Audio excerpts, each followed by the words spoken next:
brain does not know the difference between what you're imaging and what you're experiencing in 3D world. So then you begin to install the neurological hardware in your brain to look like the event has already occurred. Now, your brain is no longer a record of the past. Now it's a map to the future. And if you keep doing it, priming it that way, the hardware becomes a software program. And who knows, you just may start acting like a happy person. And then I think the hardest part is to teach our body emotionally what the future will feel like ahead of the actual experience. So what does that mean? You can't wait for your success to feel empowered. You can't wait for your wealth to feel abundant. You can't wait for your new relationship to feel love, or your healing to feel whole. I mean, that's the old model of reality, of cause and effect, waiting for something outside of us to change how we feel inside of us. And when we feel better inside of us, we pay attention to whoever or whatever caused it. But what that means then is that from the Newtonian world is that most people spend their whole life living in lack, waiting for something to change out there. What do you mean the Newtonian world? The Newtonian world is all about the predictable. It's all about predicting the future. But the quantum model of reality is about causing an effect. The moment you start feeling abundant and worthy, you are generating wealth. The moment you're empowered and feel it, you're beginning to step towards your success. The moment you start feeling whole, your healing begins. And when you love yourself and you love all of life, you'll create an equal. And now you're causing an effect. And I think that's the difference between living as a victim in your world, saying, I am this way because of this person or that thing or this experience. They made me think and feel this way.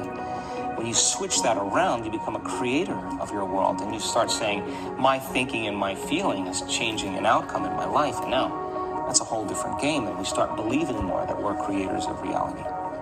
And most people, when they have a thought, they just think that that's the truth. And I think one of my greatest realizations in my own journey was, just because you have a thought doesn't necessarily mean it's true. So if you think 60 to 70,000 thoughts in one day, and we do, and 90% of those thoughts are the same thoughts as the day before, and you believe that your thoughts have something to do with your destiny, your life's not going to change very much, because the same thought leads to the same choice leads to the same behavior creates the same experience, and the same experience produces the same emotion.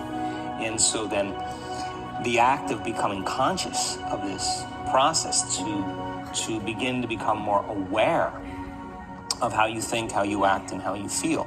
It's called metacognition. And so then, why is that important? Because the more conscious you become of those unconscious states of mind and body, the less likely you're going to go unconscious during the day. And that thought is not going to slip by your awareness unchecked, because it means to know thyself. And the word meditation means to become familiar with.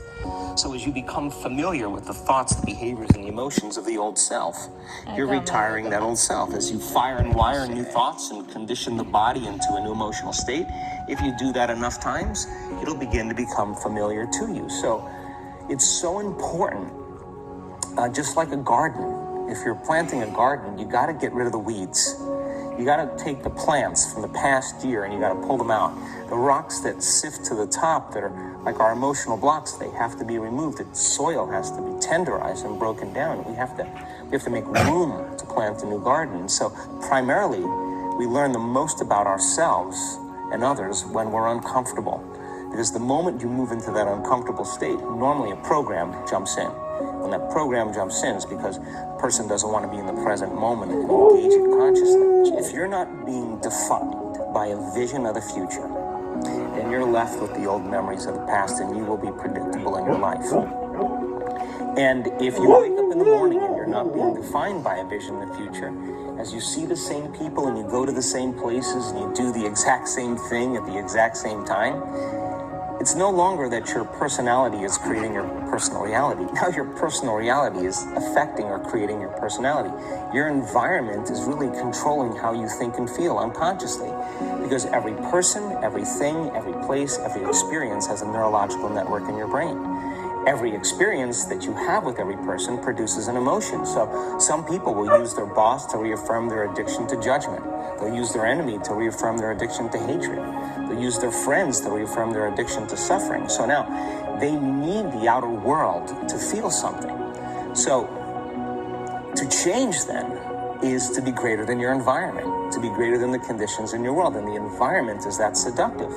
So then, why is meditation the tool? Well, let's sit down.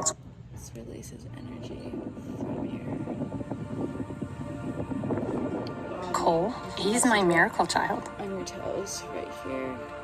I've had 10 miscarriages, seconds or 20 turns. and I was never able to have any more children. So how does your miracle... Let's close our eyes.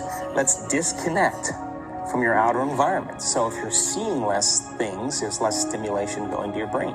If you're playing soft music or you have earplugs in, less sensory information coming to your brain. So you're disconnecting from your environment. If you can sit your body down and tell it to stay like an animal, stay right here. I'm going to feed you when we're done. You can get up and check your emails. You can do all your texts. But right now, you're going to sit there and obey me.